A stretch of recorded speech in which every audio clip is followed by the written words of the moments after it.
Just wrapped up deadlifts. We are heading to bench now. I'll be filming a YouTube video for my channel today. An updated video basically on how to bench and how to maximize your arch in the bench and stuff like that, because I get a lot of questions on the daily saying, how do I bench? How do I increase my arch? What have you done to increase your bench in a year? And I just did a transformation video of my bench from 2016 to 2022. And I think in 2016, my bench was 140, and now I bench almost 405. So we're gonna do a video on that, and yeah, sit back, relax, and enjoy. What's up, guys? My name is Alex Ador. I am a 3-time 83 kg national champion in the Teen 3 division. Today we'll be going over the basics of bench press, and then we'll be going into a more in-depth analysis of the arch specifically in the bench press. Over the past few years, I've been getting a very good technique, and I guess people say arch in the bench press. And I have basically almost perfected the bench press, but I'm still working towards maximally perfecting the bench press. My bench press has been a combination of 6 years of just working towards what it is now, and hopefully in the future it'll get better. So I'm gonna give you lots of basic tips for the bench press, and then we'll dive into a more in-depth analysis of the arch of the bench press. First thing I always like to talk about is just how wide you go in the bench press. So as you see, when I set up underneath the bar, I am max grip, and max grip in powerlifting is pointer finger on the ring, and that is max grip. You cannot go any farther than this in the bench press. And if you go outside of this, you'll be getting 3 red lights in competition. So pointer finger on the rings is the max grip. You can go, the reason I do max grip is because I want to reduce the range of motion as much as possible and shorten my ROM, basically. My tip to you guys that are watching this is pick a grip that is comfortable for you. I obviously did not start this wide when I was bench pressing. I probably started around pinkies on the ring and something like this, and then we got it to pointer finger on the rings, just for example. So find what's comfortable for you. The closer you go in, the longer the range of motion.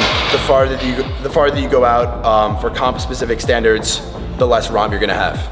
Now the next cue I give for bench press is retracting your scapula and pulling your shoulder blades back into the bench. Now what I mean by this is you're setting up on the bench and you grab in the bar wherever your hand placement is and pull yourself away from the bar and squeeze your shoulder blades into the bench as tight as possible. This basically keeps your shoulders in a very healthy position. Instead of keeping them pronated, you keep them tucked and retracted. So that's how it looks like. So those are 2 basic things that go over that are in the bench press: retraction of the scapula that many people know about, and just hand placement and hand grip in the bench press. Now we're gonna dive into a bit deeper into the analysis of my bench press. All right, now let's dive deeper into the actual arch, and specifically my arch and what I do to obtain that arch. So we talked about retraction of the scapula, and then we talked about how wide or close I go. I go max grip. So as you see, my feet are very narrow, and I have feet planted fully into the ground. I'm not toes up, I'm not heels up, I'm fully planted to the ground, and I use my entire foot.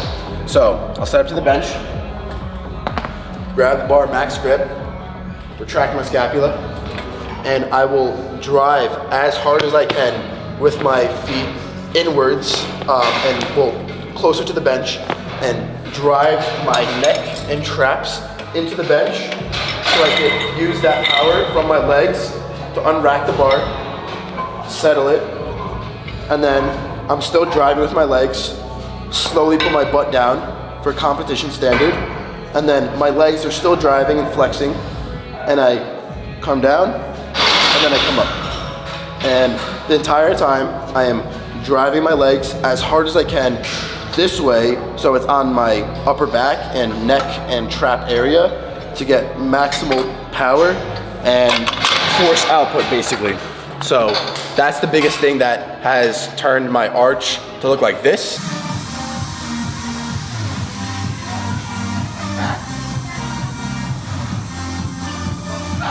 It looks like this now.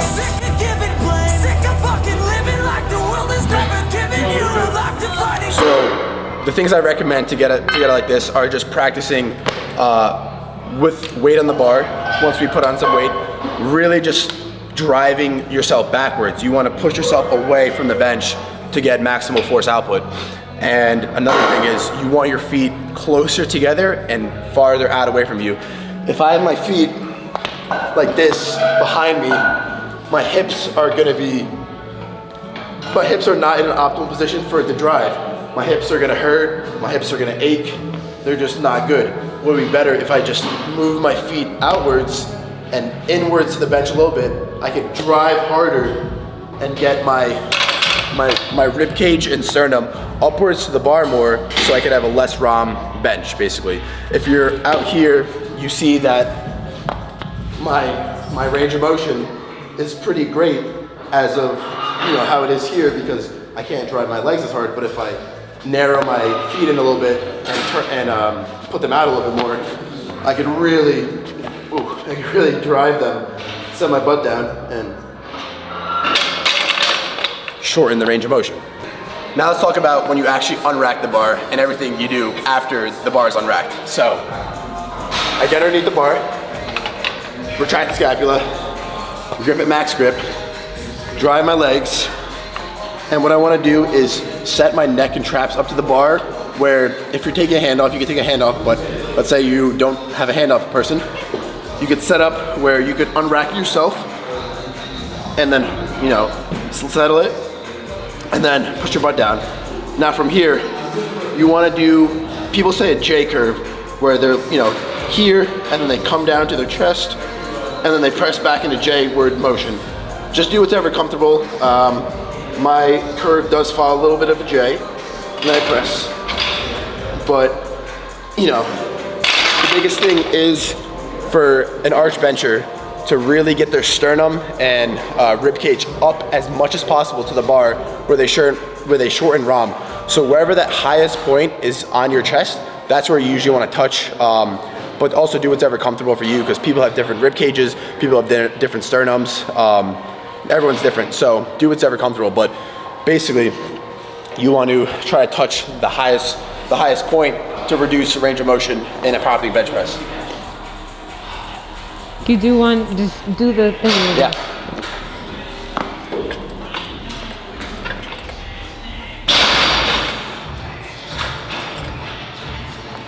Wait, keep doing it again. I literally just slipped. That's not a thing.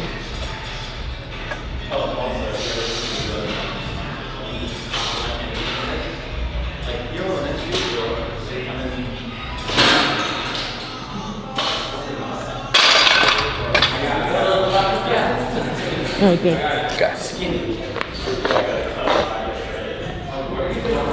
Now another thing you see is when I come down, I don't sink the bar into my chest. I do a soft touch bench press where I'm coming down, it hits my sternum, it hits my upper or my mid chest area, mid sternum area, touch it, and I just bounce out or pop out, and we'll press out basically. I won't sink the bar into my chest and then let it come out of my chest. I'll soft touch it. That's what it's called, a soft touch bench press. Come down and then press it. The benefit of this for high arch lifters is you won't get collapsed by the weight. So some people, if their arch is up and they have an extreme arch, they'll come down, sink it. You're gonna lose that positioning of your sternum, of your arch, high rib cage. You're gonna lose that. So what you want to do is keep that rib cage and sternum as high as possible.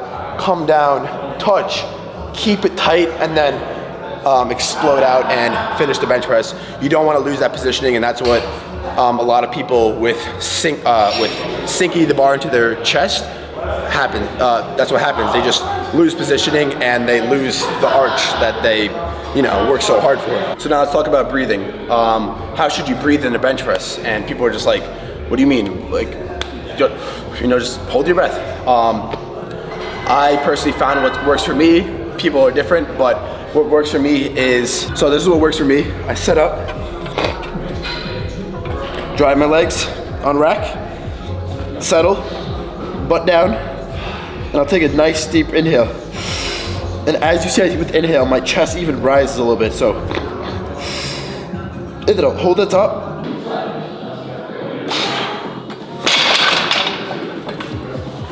So you see with this, as I get this big belly breath inhale, my sternum even gets taller as I'm, settled with the bench press. My butt's down and my legs are driving. I even get a shorter ROM. So that's what people, I guess, are still trying to understand.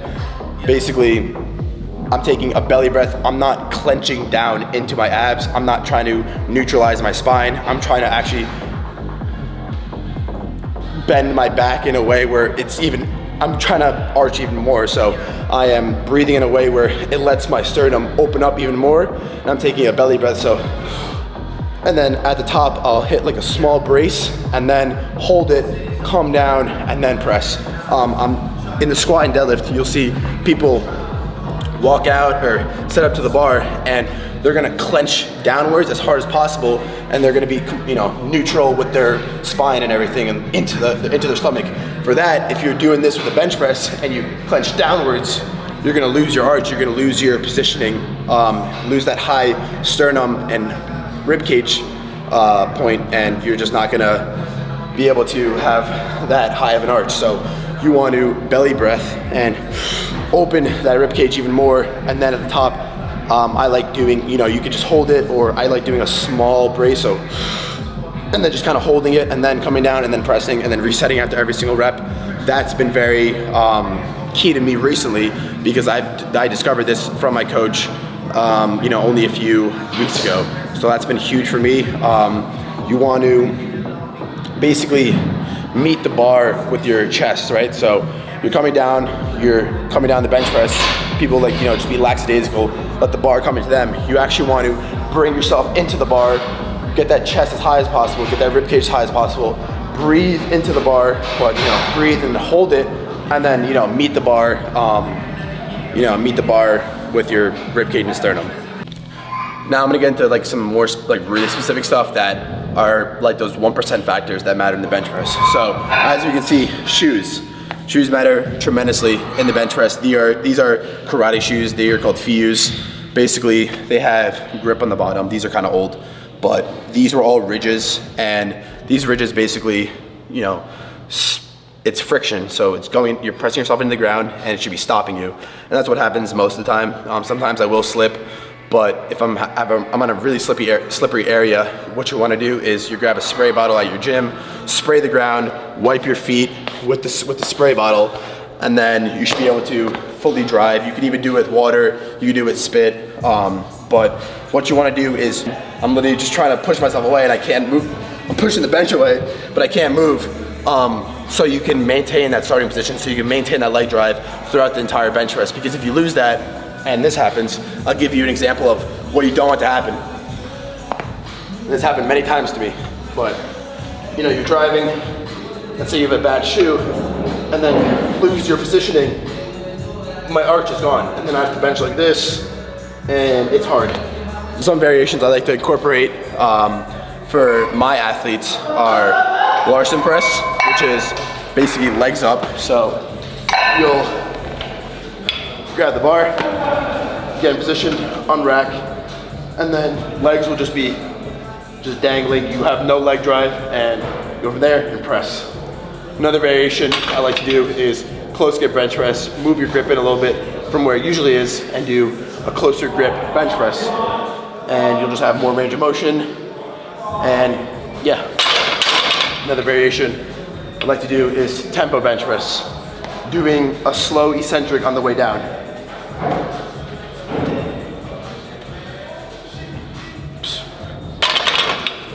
Those three variations I like to incorporate into my athletes' trainings, and from what I've seen, it has the most success for increasing the bench press. All right, so last thing before this video is over, let's go over wrist wraps. You don't need wrist wraps for a bench press, you don't, but they do help. Basically, I use them to support my wrist and create a little bit of mobility, but it does restrict a little bit of mobility, and it just helps support your wrists. So if you need them, you need them. If you don't, you don't. But it just, it gets that, wrist protection basically. And another thing is the stacking of how you are stacked in your wrist in the bench press. So for me, it depends on certain days. Stacking, I will have the bar will be completely aligned over my arm and elbow, but sometimes you'll see the bar will be in my fingertips and my arm will be back. It really depends. It really depends on how the day it is, or sometimes I'll bend my wrist more in one arm max or certain things, but most of the time in general, people want to be stacked because you're gonna have the greatest force output when you have the bar stacked in your wrists and in your arm. But when you have it in your fingertips, you could bend your arm in a way where it reduces the range of motion. So I'll show you an example. I'm setting the bar in a way where it's stacked in my wrists, and it's over the wrist joint, it's over the elbow. Unrack.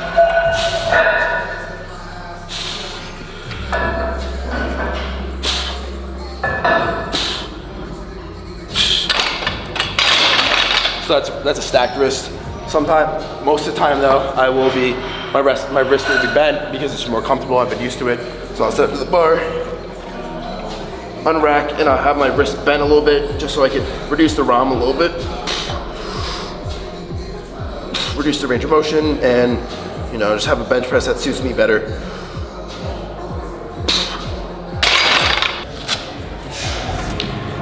Five. Yep.